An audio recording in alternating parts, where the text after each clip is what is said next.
प्यारे बच्चों, good afternoon.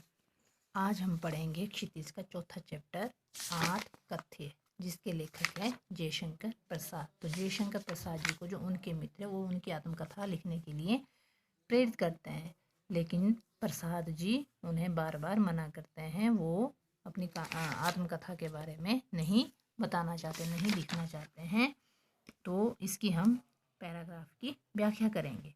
पहला पैराग्राफ है, मधुप गुनगुना कर कह जाता है कौन यह कहानी अपनी।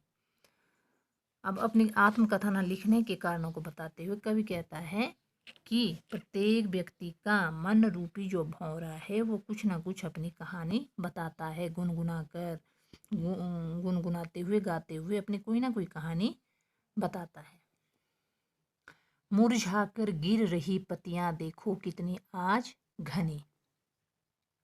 कवि कहता है कि अपनी कहानी सुनाता है तो कवि मुरझाई हुई पत्तियों की ओर देखते हुए इशारा करते हुए कहता है कि आज असंख्य पत्तियां मुरझाकर गिर रही है, अर्थात उनकी जीवन लीला का अंत हो रहा है, वो नष्ट हो रही है।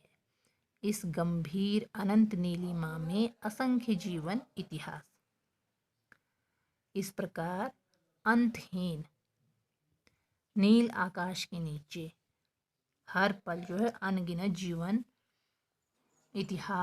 का इतिहास रचा जाता है। लेकिन आप बार बार मुझे ही आत्मकथा लिखने के लिए क्यों बोल रहे हो? मैं नहीं लिखना चाहता हूँ। नेक्स्ट पैराग्राफ है, यह लोग करते ही रहते हैं अपना व्यंग्य मलिन उपहास। प्रस्तुत पद्यांश में कवि कह रहा है कि इस संसार में बहुत सारे लोग जो वो आपस में व्यंग्य उपहास हंसी मजाक करते रहते हैं, अर्थात मैं अपनी कहानी लिखूंगा तो भी यह लोगों के बीच में एक व्यंग्य बन जाएगा। तब भी इतना कह दिया मैंने, तब भी लोग कहते हैं कि मैं अपनी दुर्बलता के बारे में, अपनी आप बीती के बारे में लोगों को बताऊं, अर्थात यह जानते हुए भी कि तुम मेरी आत्मकथा जानना चाहते हो।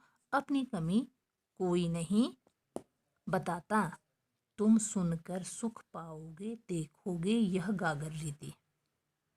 कवि कहता है कि तुम मेरी आत्मकथा जानना चाहते हो, यदि तुम सुनोगे तो तुम्हें बड़ा मजा आएगा, ठीक है, लेकिन जब तुम समझोगे तो तुम्हें पता चलेगा कि कवि के जीवन में कुछ भी नहीं है, अर्थात यह गागर रीति, अर्थात उसके जीवन का गागर तक घड़ा, जीवन रूपी जो घड़ा है वो खाली है, उसमें कोई सुख नहीं है। अब आपने इसके पैराग्राफ जो व्याख्या पढ़ाई गई है उसे अच्छी तरह से समझना है।